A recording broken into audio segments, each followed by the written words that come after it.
Good morning friends. पिछले video में हम लोगों ने कॉम्प्लेक्स प्लेन में कोई एक सर्कल को कैसे रिप्रेजेंट करते हैं और उसकी इक्वेशंस के बारे में जाना था।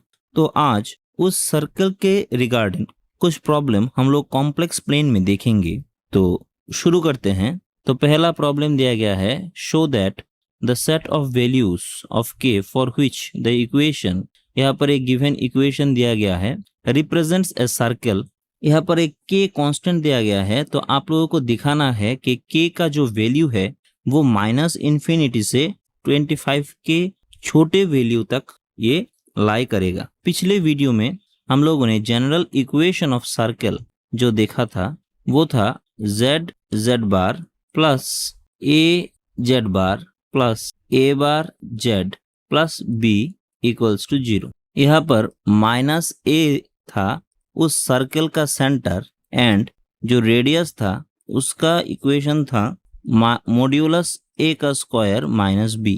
और तीन प्रॉपर्टी हम लोगों ने देखा था, जो सर्कल आएगा वो रियल होगा अगर रेडियस ग्रेटर देन 0 हो जाए, ये एक पॉइंट में कन्वर्ट हो जाएगा सर्कल अगर ये 0 हो जाए, और ये इमेजिनरी सर्कल हो जाएगा अगर 0 से छोटा हो जाए, मतलब कोई सर्कल एग्जिस्ट नहीं करेगा। यहाँ पर जो गिवन इक्वेशन दिया गया है वो है z bar plus -3 plus 4 iota z bar minus 3 plus 4 iota z plus k equals to 0। तो यहाँ से सेंटर जो आएगा कंपेयर करें तो ये हो जाएगा -a, और a को ये चूज कर ले तो हो जाएगा -3 प्लस 4 आयोटा, और कैलकुलेशन कर ले तो 3 माइनस 4 आयोटा। तो रेडियस हो जाएगा root under modulus of a square minus b, और इस इक्वेशंस के साथ कंपेयर करें तो a का वैल्यू हो जाएगा -3 प्लस 4 आयोटा, इसका मॉड्यूलस का स्क्वायर माइनस b की जगह है k। मॉड्यूलस को अगर तोड़े तो हो जाएगा रूट ओवर -3 का स्क्वायर प्लस 4 का स्क्वायर, उसके ऊपर एक स्क्वायर माइनस के। तो स्क्वायर और स्क्वायर रूट मिलकर एलिमिनेट हो जाएगा और रह जाएगा 9 प्लस 16 माइनस के, और इसे हम लोग लिख सकते हैं 25 माइनस के। अब अगर यहाँ पर ये सर्कल रियल हो तो r must be greater than 0 हो जाएगा। तो r की जगह पुट कर दे रूट ओवर 25 माइनस के ग्रेटर देन 0। तो यहाँ से हो जाएगा 25 माइनस के ग्रेटर देन 0, और k का वैल्यू हो जाएगा 25 से छोटा, मतलब k का जो सेट होगा वो -∞ से लेकर <25 तक हो जाएगा। मतलब ऐसे हम लोग अगर नंबर लाइन को कंसीडर कर लें, करते करते यहाँ पर 25 है तो यहाँ से -∞ से लेकर 25 के आगे तक k का वैल्यू आ जाएगा। हैंस प्रूव्ड, ऐसे ये प्रूव हो जाता है। तो 2 नंबर का प्रॉब्लम है, suppose z1, z2 and z3 are at the vertices of an equilateral triangle inscribed in a circle mod z equals to 2। मतलब कोई एक इक्विलेटरल ट्राइंगल है जो mod z equals to 2 इस इक्वेशन ऑफ सर्कल पर inscribed है, और इन तीनों वर्टिसेस में से z1 का जो कोऑर्डिनेट वो दिया गया है। तो आप लोगों को निकालना है z2 और z3 का कोऑर्डिनेट क्या होगा, और ऑल्सो दिया गया है z1, z2 and z3 clockwise direction पर होगा। तो पहले पिक्चर एक ड्रॉ कर लेते हैं। तो मान लेते हैं इस आर्गन डायग्राम में एक सर्कल दिया गया है जिसका equation mod z equals to 2 है। मतलब इसको अगर हम तोड़े तो लिख सकते हैं x square plus Y square equals to 2, मतलब x square plus Y square equals to 2 का स्क्वायर। मतलब ये अगर ओरिजिन हो जाए तो ये 2,0, ये -2,0, ये 0,2 और ये 0,-2, ये सर्कल का रेडियस हो जाएगा 2 यूनिट, और इस पर एक इक्विलेटरल ट्रायंगल सिचुएटेड है। यहाँ पर जो वर्टेक्स है इसे हम z1, फिर क्लॉकवाइज डायरेक्शन में दिया गया है यहाँ पर z2 और यहाँ पर z3, ऐसे हम लोग ले लेते हैं क्लॉकवाइज सेंस में। तो z1 का जो कोऑर्डिनेट है वो दिया गया है 1 प्लस √3 इंटू आयोटा। तो हम लोगों को z2 एंड z3 का कोऑर्डिनेट जो है वो निकालना है। तो पहले z1 को ले लेते हैं, क्या दिया गया है 1 plus root over 3 of iota. तो इसे अगर हम पोलर फॉर्म में लिखे तो ये हो जाएगा r cos theta plus iota sine theta. तो r cos थीटा को कंपेयर कर ले तो 1 के बराबर हो जाएगा और r साइन थीटा जो है वो √3 के बराबर हो जाएगा। तो यहाँ से r square cos square theta plus sine square theta जो है उसे ले ले तो वो 1 स्क्वायर प्लस √3 स्क्वायर हो जाएगा। इसे 3 लिखा जा सकता है और 3 + 1 4।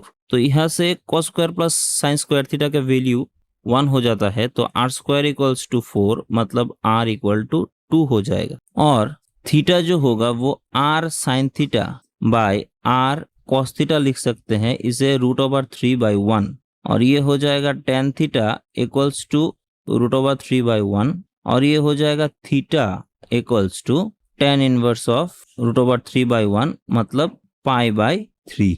मतलब ये z1 जो है उसका मॉड्यूलस जो होगा 0 से ये 2 के बराबर हो जाएगा, 2 यूनिट, और ये एक्स एक्सिस के पॉजिटिव डायरेक्शन के साथ π/3 एंगल क्रिएट करेगा। यहाँ तक हम लोगों ने जाना। अब यहाँ से जो ट्रायंगल दिया गया है z1, z2 और z3 वाला, वो एक इक्विलेटरल ट्रायंगल है और इक्विलेटरल ट्रायंगल का हर एक एंगल जो है हम लोग जानते हैं π/3 के बराबर हो जाता है। अब एक थ्योरम हम लोग जानते हैं कि कोई एक ट्रायंगल का वर्टेक्स एंगल जो है उस ट्रायंगल का जो सेंटर एंगल होगा वो वर्टेक्स एंगल के डबल हो जाएगा। क्लास 9 में ये सर्कल के चैप्टर में हमने ये थ्योरम देखा था। तो अगर ये π/3 है तो ये सेंटर एंगल जो होगा वो 2π/3 के बराबर हो जाएगा। और इन द सेम वे ये भी π/3 है तो ये जो सेंटर एंगल हो जाएगा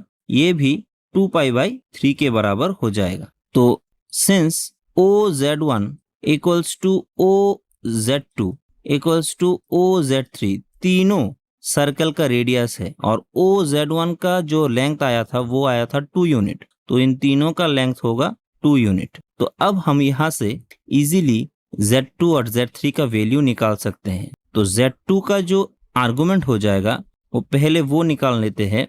मतलब यहाँ पर एक पॉइंट हम लोग P से डिनोट कर लेते हैं, तो POZ3 जो हो जाएगा वो होगा यहाँ पर π/3 और 2π/3। तो π/3 के साथ 2π/3 को जोड़ दे तो यहाँ से हो जाएगा 3π/3, मतलब ये वैल्यू हो जाएगा पाई और एंगल POZ2 का वैल्यू आ जाएगा π/3 प्लस 2π/3 और प्लस 2π/3, तो आ जाएगा पाई प्लस 2π/3 मतलब 5π/3। तो Z3 का जो वैल्यू आएगा वो है modulus of Z3 into cos theta का वैल्यू हो जाएगा पाई प्लस आई साइन पाई। तो हम लोगों ने बोला था कि ये सब सर्कल का रेडियस है, तो मॉड्यूलस ऑफ Z3 का जो वैल्यू आ जाए वो होगा 2 और कॉस पाई का वैल्यू है -1 और आई साइन का पाई का वैल्यू है 0। -2 × 1 हो जाता है -2 और Z2 का जो वैल्यू आएगा वो होगा modulus of Z2 cos 5π/3 plus iota sine 5π/3। तो Z2 का वैल्यू हो जाएगा 2 और cos 5π/3 को लिख सकते हैं 2π/3 minus π/3 plus iota sine 2π/3 2π minus π/3।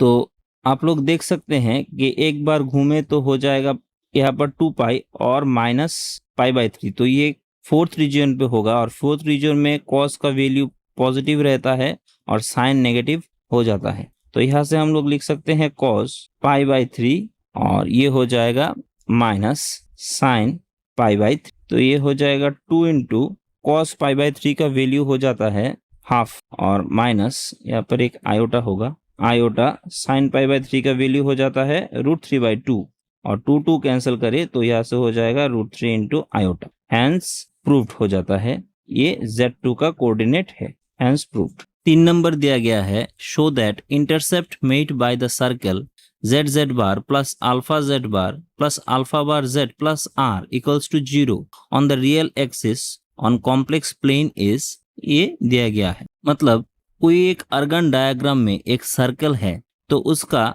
जो इंटरसेप्ट आएगा एक्स एक्सिस के ऊपर, उसका लेंथ क्या आएगा उसको हमें निकालना है। तो इसे हम लोग x1 और इसे x2 से डिनोट कर देते हैं क्योंकि ये रियल एक्सिस के ऊपर है। तो हम लोगों को modulus of x1 minus x2 का जो वैल्यू है उसे निकालना होगा। तो कैसे निकालते हैं, पहले लिख लेते हैं लेट z इक्वल्स टू हम लोग x प्लस आई वाई ऐसे ले लेते हैं। तो z बार जो होगा वो x माइनस आई वाई आयोटा y ऐसा हो जाएगा। तो इक्वेशन में पुट कर दे तो हो जाएगा z bar and alpha z bar plus alpha bar z plus r equals to 0। तो यहाँ से पुट कर दे तो हो जाएगा x plus iota y x minus iota y plus alpha x minus iota y plus alpha bar x plus iota y plus r equals to 0।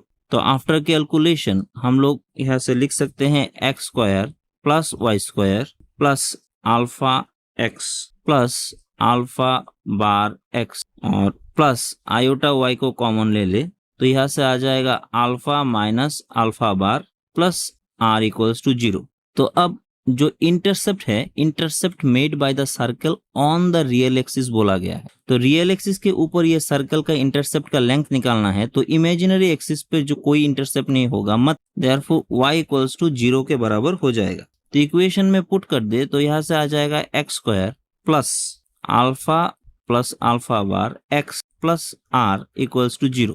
तो ये एक क्वाड्रेटिक इक्वेशन आ गया। यहाँ से x का दो वैल्यू हम लोगों को मिलेगा, alpha plus alpha bar plus minus square root alpha plus alpha bar इसका स्क्वायर माइनस 4r बाय 2।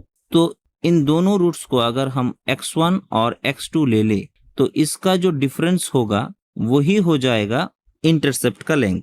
तो इन दोनों को अगर माइनस करें तो रिजल्टेंट वैल्यू आएगा अल्फा प्लस अल्फा बार इसका स्क्वायर माइनस 4r और यही हो जाएगा रिक्वायर्ड आंसर। ऐसे ये प्रूफ हो जाता है। इसको हम और एक तरह से भी प्रूफ कर सकते हैं, वो भी देख लेते हैं। सिंस पहले लिख लेते हैं z bar plus alpha z bar plus alpha bar z plus r equals to 0। तो सिंस x इंटरसेप्ट की बात किया गया है, x इंटरसेप्ट मतलब इंटरसेप्ट ऑन रियल एक्सिस, तो अगर x इंटरसेप्ट का बात किया गया है तो y इक्वल्स टू 0 होगा। और y इक्वल्स टू अगर 0 हो जाए तो z इक्वल्स टू अगर x प्लस आई वाई एक रियल नंबर हो तो हम लोग यहाँ से जानते हैं z equals to z conjugate के बराबर हो जाता है। तो इक्वेशन 1 में अगर ये पुट कर दे तो यहाँ से हम लोगों के मिलेगा z square plus alpha z plus alpha bar z plus r equals to 0।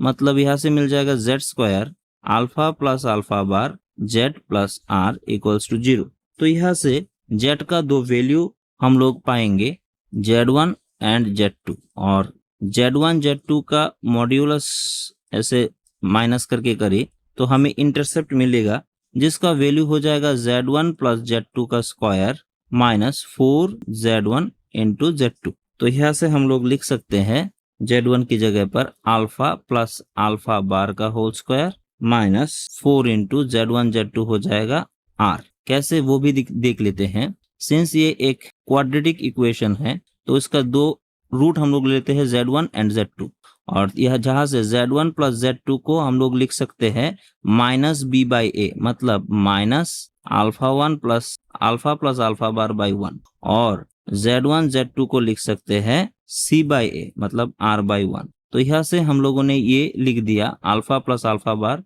और माइनस स्क्वायर के साथ मिलकर प्लस हो गया और यहाँ से 4 z1 z2 का वैल्यू हो जाएगा r। तो ऐसे ये प्रूफ हो जाता है। तो आज हम लोगों ने कॉम्प्लेक्स नंबर में सर्कल के ऊपर 3 प्रॉब्लम देखे। तो आशा करता हूँ तीनों प्रॉब्लम आप लोग समझ गए होंगे। तो नेक्स्ट डे में हम लोग कॉम्प्लेक्स नंबर का एक लास्ट टॉपिक है locus in a complex plane, तो इसके बारे में बात करेंगे और इसके साथ ही साथ हमारा कॉम्प्लेक्स नंबर का जो टोटल सेगमेंट है वो पूरा खत्म हो जाएगा। तब तक के लिए thank you and good bye.